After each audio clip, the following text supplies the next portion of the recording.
Welcome! It's Froggy Friday, and this is part 2 of my autumn sign video. The first part of this video is Froggy Friday from last week, so go ahead and check that out if you haven't seen it yet, otherwise you'll be a little lost here.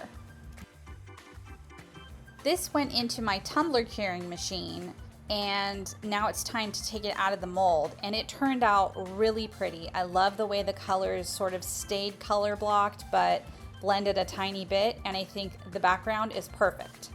Now, me being me, I don't think I pressed record when I put the word falling and the word autumn onto this tray.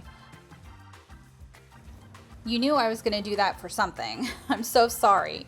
But you can see me putting down the word for here, and this is textured metallic vinyl from Teckwrap Craft, and I'm using brown and copper and gold. I designed the words and the images in Cricut Design Space. Froggy Friday is a weekly amphibian collaboration hosted by Girl in the Garage, The Dragon's Cave, Nerd Goblin Art, Tim the Bass Resonator, and Gert Creates. The playlist is in the description, and go watch those other videos. So far, I like the way it looks. Now it's on to applying the pumpkin and the maple leaf.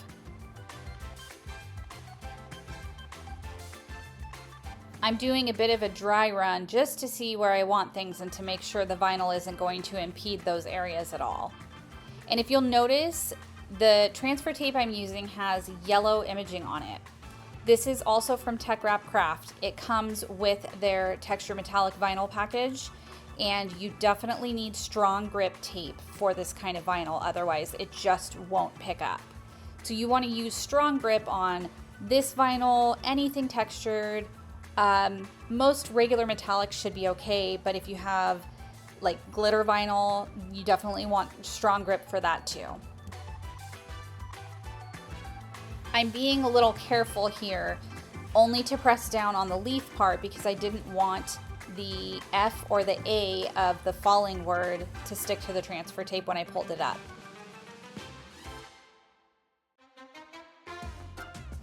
The maple leaf looks good, and now it's time for my pumpkin.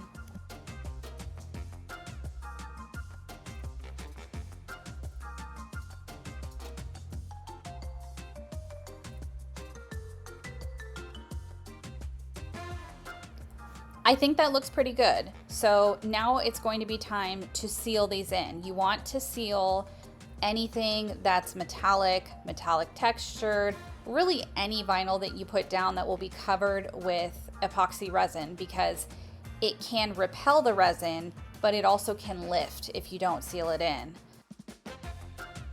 I use polyacrylic for this. I just put it all over, I did a nice coating, and then I let that fully dry. Now it's time to attach the eye hooks for us to make this into a hanger. And I figured it would be easier to do it at this point rather than when it had all the goodies on the other side. So I take my ruler and a paint pen and just roughly mark that out. It doesn't have to be perfect, but I do want it to be as centered as possible. I'm using these threaded gold eye hooks, and I think these are actually antique gold if I remember correctly. I'm going to be using that little mini drill for it. It's like a jewelry drill. It comes with a bunch of different bits. I've had it for years. It's great. I'll have it linked down below. And one of the things I find helpful when using this is to create some sort of an indentation first. Otherwise, the bit can kind of jump around on the slick resin.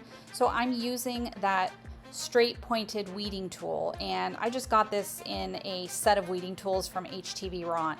It works really well.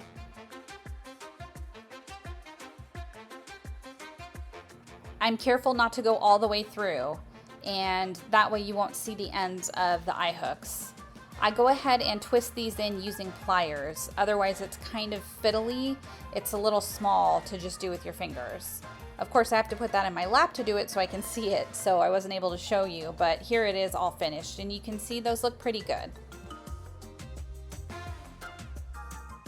It's time for our resin layer. So this is just clear epoxy. I don't have anything in it at all, and it has been sitting for a while, so it's a little thick. because I don't want the items I'm placing in it to slide around a bunch.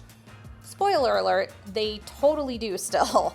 This is where I figured out that this part of my desk is not level at all. And you'll see that happen a little bit. Once I move this over to my tumbler curing machine to cure, it's leveled out and I make sure they're in the right spots at that point. If you're wondering how my curing machine for tumblers works to cure things like this, I'll show you in just a few moments.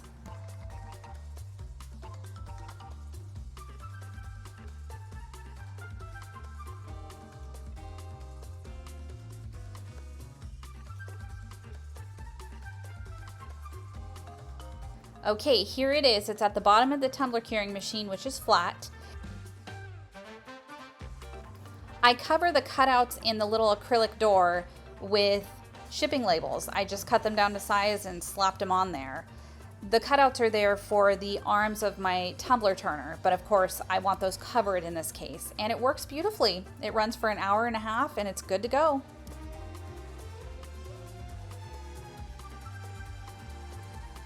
All it needs now is its little hanger, and to do that I'm using this really thin gold ribbon. It came in a set I got at Joann Fabric last year. Unfortunately, it's no longer available because Joann Fabric is no longer available. And of course I cut it way too long, so that was fun. But I give it a good double knot at each side, and then I go ahead and I reinforce the knot with UV resin just to make sure it's not going anywhere. This isn't very heavy, so it should be fine, but I'm a little paranoid.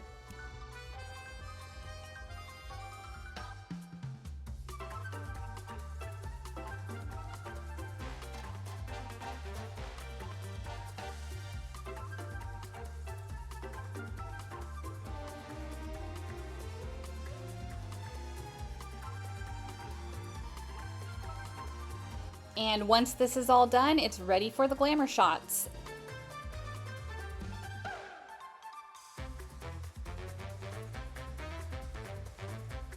We technically have a few days left until it's officially fall, but for right now, I am really feeling it.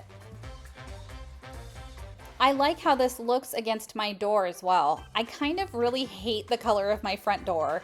It's not what I would have chosen if I had had a choice, but it actually looks pretty nice with this cute autumn sign. I'm not a fan of pumpkin spice, but I do really love fall and I can't wait for cooler temperatures. Unfortunately, in California, we don't really have a cool fall, but it's bringing cooler weather with it. I hope you liked this sign, and I hope the rest of your Friday is hoppin'. Thanks for hopping by. I'll see you soon.